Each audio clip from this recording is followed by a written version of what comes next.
What happens when the person you trust most becomes the architect of your destruction? When love transforms into betrayal and a honeymoon paradise becomes a crime scene. This is the story of Marcus Chun, a brilliant surgeon whose wedding vows would lead him not to happily ever after, but to a shallow grave on the shores of paradise. Welcome to Crime Canvas, where we paint the truth behind the headlines. If you're drawn to stories that reveal the darkest corners of human nature, subscribe to our channel and join us as we uncover the facts that changed lives forever. Marcus Chun was 47 years old when his life came to a tragic end. A respected cardiovascular surgeon in Portland, Oregon, Marcus had dedicated his entire adult life to saving others. His colleagues described him as methodical, compassionate, and tireless. He would spend 14-hour days in the operating room, never complaining, always focused on giving his patients another chance at life. But Marcus's personal life told a different story.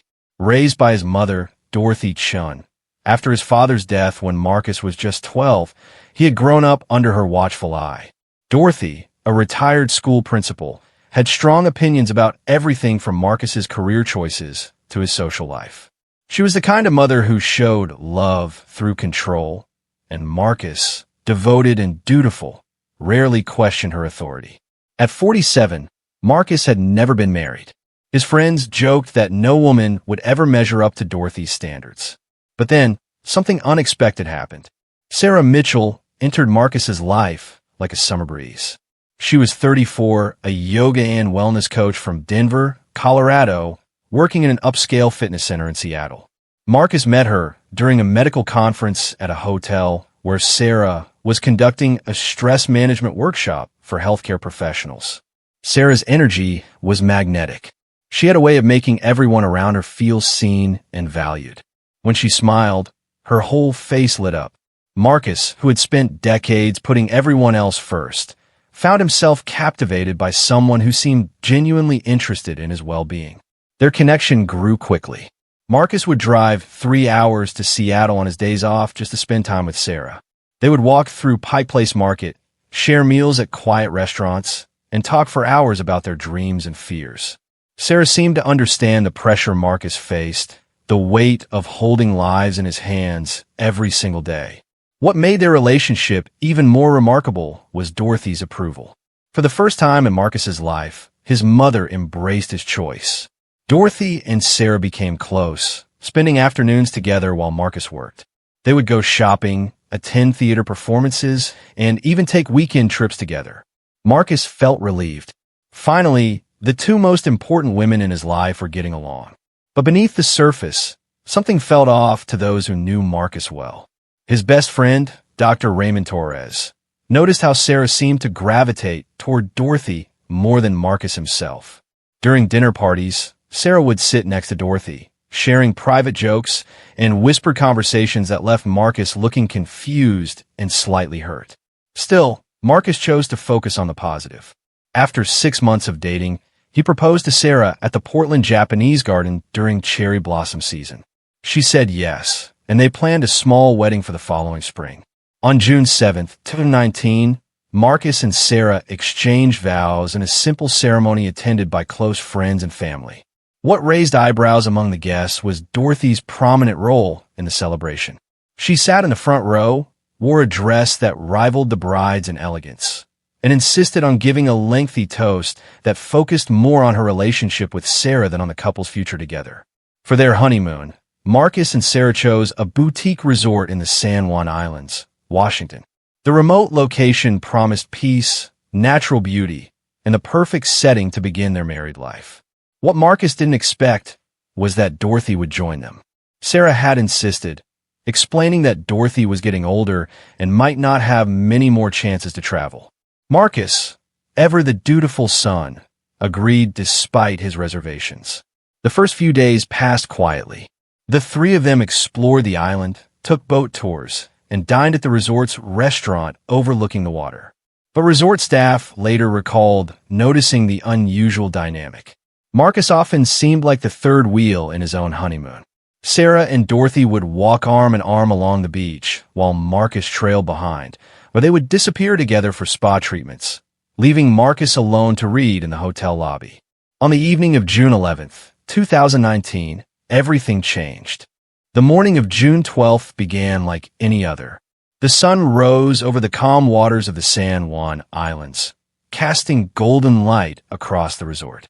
But when Sarah Mitchell woke up that morning, she made a discovery that would set off a chain of events leading to one of the most shocking murder investigations in Pacific Northwest history. Marcus was gone. Sarah told police she woke around 7 in the morning to find Marcus's side of the bed empty and cold. At first, she assumed he had gone for an early walk. Marcus enjoyed morning strolls along the beach, using the quiet time to clear his mind before the day began. But when 8 o'clock came, then 9, then 10, Sarah grew concerned. She searched the resort grounds, checked the restaurant, and asked staff if anyone had seen her husband. No one had. At 11:30 that morning, Sarah contacted the front desk, and they immediately called the San Juan County Sheriff's Office. Deputies arrived within the hour and began a systematic search. They combed the beaches, hiking trails, and wooded areas surrounding the resort. They interviewed hotel staff and other guests, asking if anyone had seen or heard anything unusual during the night. The search continued through the afternoon and into the evening, but there was no sign of Marcus Chun. As darkness fell on June 12th, the investigation intensified. Search and rescue teams used helicopters equipped with thermal imaging cameras to scan the island. Volunteers from the local community joined the effort, calling out Marcus's name and sweeping through dense forest areas with flashlights. Sarah spent those hours in her hotel room, alternating between tears and frantic phone calls to Marcus's colleagues and friends back in Portland. Dorothy remained by her side, holding her hand, offering comfort. To observers, they seemed like two women united in their fear for a man they both loved. But that image would soon shatter. On the morning of June 15th, 2019, a local photographer named Robert Hayes made a discovery that would haunt him for the rest of his life. Robert, a 62-year-old retired teacher who had taken up nature photography, woke before dawn to capture the sunrise at a secluded cove on the eastern shore of the island. The area was far from the tourist spots, accessible only by a narrow rocky path that wound down a steep hillside. Robert had been there many times before and knew the location offered stunning views of the water as the sun broke over the horizon. As Robert set up his tripod around 6:15 that morning, he noticed something unusual near the water's edge. At first, he thought it might be driftwood or a piece of debris washed ashore.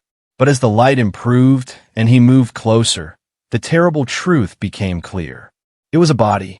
Robert's hands shook as he pulled out his phone and dialed 911. Within minutes, deputies from the San Juan County Sheriff's Office arrived at the scene. They secured the area, setting up a perimeter and calling in the medical examiner and the Criminal Investigation Division. The body was that of Marcus Chun. He was lying face down in shallow water, partially covered by seaweed and kelp. He was fully clothed, wearing the same khaki pants and blue button-down shirt he had been wearing when he disappeared. His shoes were still on his feet. That detail alone told investigators this was no accidental drowning. People don't typically go swimming fully dressed, especially not in their street shoes and slacks. Detective Linda Morrison took charge of the case. A 20-year veteran of the San Juan County Sheriff's Office, Morrison had investigated everything from burglaries to domestic violence cases, but this would become the most complex case of her career. As Morrison examined the scene that morning, several things stood out. The cove where Marcus's body was found was isolated and difficult to access. The sand around the body showed no signs of struggle. There are no footprints leading to or from the water except those made by Robert Hayes. The area looked undisturbed, almost staged. Morrison crouched next to the body and noticed faint discoloration around Marcus's neck. The bruises were subtle, barely visible against his wet skin, but they were there. She also observed that Marcus's clothing, while soaked, showed no tears or damage that would suggest he had fallen or been dragged over rough terrain. The medical examiner arrived and conducted a preliminary examination at the scene. Based on the condition of the body and the water temperature, he estimated that Marcus had been in the water for at least 48 hours, possibly longer. The official autopsy would provide more details, But even at this early stage, Morrison suspected foul play. Back at the resort, Morrison and her team began interviewing witnesses. Hotel staff described Marcus as a quiet, polite guest who kept to himself. Several employees mentioned the unusual dynamic between Marcus, Sarah, and Dorothy. One housekeeper recalled overhearing what sounded like an argument coming from their suite 2 nights before Marcus disappeared, though she couldn't make out the words. The hotel's security camera footage became crucial evidence. The cameras covered the main lobby, hallways, and some exterior areas. Morrison spent hours reviewing the footage, watching the comings and goings of guests during the critical time period. What she found was troubling. On the night of June 11th, the cameras showed Marcus, Sarah, and Dorothy returning to their suite around 10:30 after dinner. But around 1:15 in the morning, the cameras captured Sarah and Dorothy leaving the suite together. They were gone for approximately 45 minutes, returning at 2 o'clock. Marcus was never seen leaving the room. The autopsy report arrived on June 18th, and it confirmed Detective Morrison's worst suspicions. Marcus Chun had not drowned.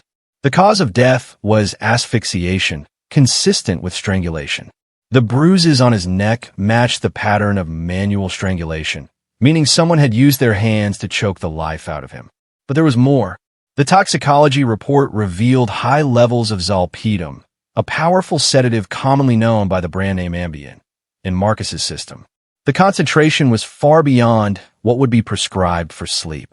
Someone had given Marcus enough sedative to render him unconscious, making him completely vulnerable to attack. The forensic pathologist determined that Marcus had been dead before he entered the water. His lungs contained no water, confirming he hadn't drowned.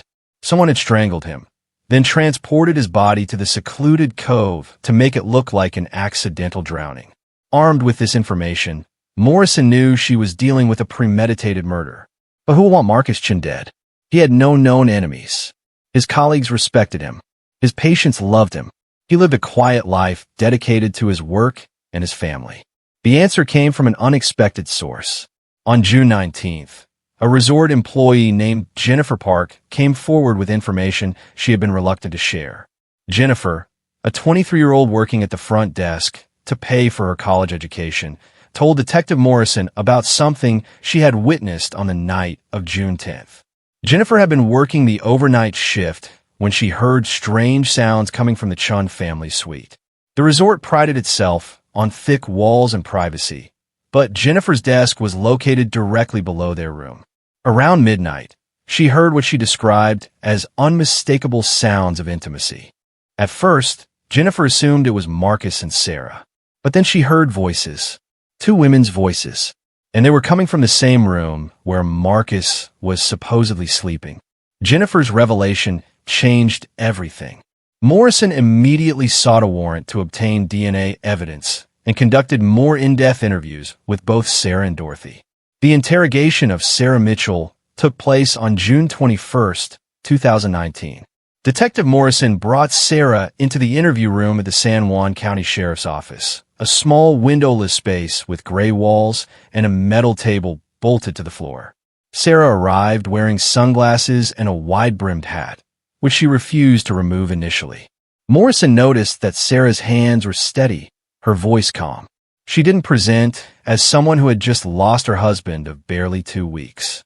There were no tears, no trembling, no visible signs of grief. Morrison started with basic questions about the timeline of events. Sarah's story matched what she had told deputies during the initial investigation. But when Morrison pressed her about her relationship with Dorothy, Sarah became defensive. The turning point came when Morrison revealed what Jennifer Park had heard. Sarah's composure cracked. Her face flushed. She removed her sunglasses, revealing eyes that were alert and calculating rather than grief-stricken. After nearly 3 hours of questioning, Sarah finally broke. She admitted to having an intimate relationship with Dorothy Chun. It had started, she claimed, shortly after she met Marcus. Dorothy had pursued her, Sarah insisted, and she had felt powerless to resist. The older woman had wealth, influence, and a commanding presence that Sarah found intoxicating. But Sarah maintained she had nothing to do with Marcus's death. She claimed to love Marcus in her own way and insisted that his death had been as much a shock to her as anyone else. Detective Morrison didn't believe her. The interrogation of Dorothy Chun took place the following day. At 79 years old, Dorothy walked into the interview room with her head held high. She wore a tailored cream-colored suit and carried herself with the bearing of someone accustomed to respect and obedience. Morrison expected Dorothy to maintain her innocence, to play the role of the devastated mother. Instead, Dorothy surprised her. When confronted with the evidence, Dorothy showed no emotion. She admitted to her relationship with Sarah. She admitted to viewing Marcus as an obstacle. And then, in a moment that shocked even the experienced detective, Dorothy confessed to the murder. She described how she had crushed sleeping pills into Marcus's evening tea on June 11th. She explained how she and Sarah had waited until Marcus was deeply unconscious, then used a pillow to suffocate him. They had chosen strangulation to avoid leaving obvious evidence, working together to end his life while he lay helpless in his own bed. Then, in the early hours of June 12th, they had dragged Marcus's body down the service stairs of the hotel, avoiding the main cameras, and transported him in a maintenance cart covered with linens to Dorothy's rental car. They drove to the secluded cove and left him in the shallow water, hoping the tide and time would erase any evidence of their crime. Dorothy showed no remorse. When Morrison asked why, Dorothy's response was chilling. Marcus was always mine, but he wanted Sarah to be his. I couldn't allow that. If I couldn't have her completely, neither could he. The trial of Dorothy Chun and Sarah Mitchell began in March 2020, just as the world was grappling with the early days of the pandemic. The proceedings were closely watched by the Portland community and true crime followers across the country. The prosecution presented overwhelming evidence. They had the security footage showing Sarah and Dorothy's suspicious movements on the night of the murder. They had the autopsy report confirming Marcus had been sedated and strangled. They had Jennifer Park's testimony about what she heard. And most damaging of all, they had Dorothy's own confession. The defense attempted to portray Dorothy as a manipulative older woman who had groomed Sarah, a younger woman struggling financially. They argued that Sarah had been coerced and threatened, that she feared Dorothy and felt she had no choice but to comply. But the jury didn't buy it. Text messages between Sarah and Dorothy told a different story. One of two people in a consensual relationship who viewed Marcus as nothing more than an inconvenience. After a 3-week trial, the jury deliberated for just 4 hours. Both Dorothy Chun and Sarah Mitchell were found guilty of first-degree murder. The judge sentenced Dorothy to life in prison without the possibility of parole. Sarah received 30 years with the possibility of parole after 25. In January 2022, Dorothy contracted pneumonia while incarcerated and passed away at the age of 81. She died in a prison hospital, alone, her legacy forever tainted by the murder of her own son. Sarah Mitchell remains in custody at the Washington Correction Center for Women. She has maintained a low profile, participating in educational programs and reportedly expressing remorse for her actions. Whether that remorse is genuine or simply a strategy for eventual parole remains to be seen. Marcus Chin's colleagues and friends established a scholarship fund in his memory, supporting medical students who demonstrate both clinical excellence and genuine compassion for their patients. His legacy lives on in the lives he saved and the doctors he inspired. This case reminds us that the people closest to us can sometimes harbor the darkest secrets. Marcus Chun spent his life caring for others, trusting those he loved most. That trust was betrayed in the most unimaginable way. Here on Crime Canvas, we believe in painting the full picture, in understanding not just the what and the how, but the why. If this story moved you, if it made you think about trust, love, and betrayal in new ways, please subscribe to our channel. Share this story with others who seek to understand the complexities of human nature. Remember Marcus Chun. Remember that behind every headline is a real person whose life mattered. And remember that justice, though sometimes delayed, can still be served. Thank you for watching Crime Canvas.